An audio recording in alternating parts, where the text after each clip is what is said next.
Okay, so I'm gonna go ahead and teach you guys how to tie-dye with bleach.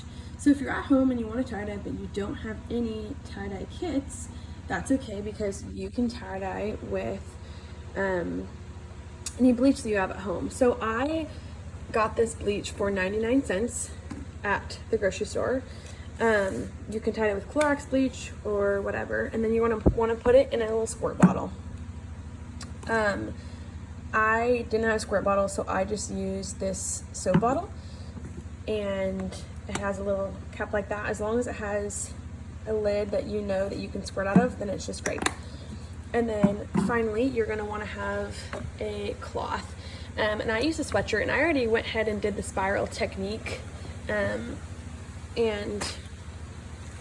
bunched it together.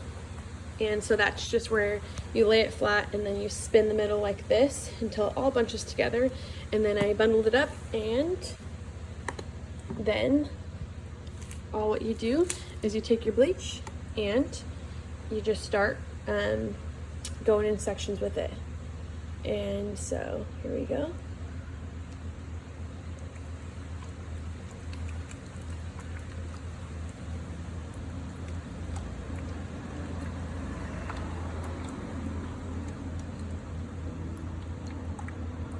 And I'm going to turn it around.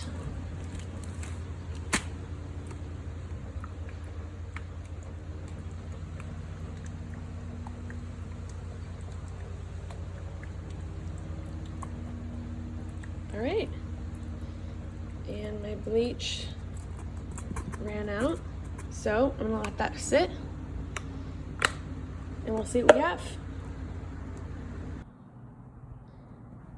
So here's the finished product. After you're done dyeing and you let it soak for like 30 minutes, you're gonna want to put it in the wash and then take it out and dry it, and it's good to go.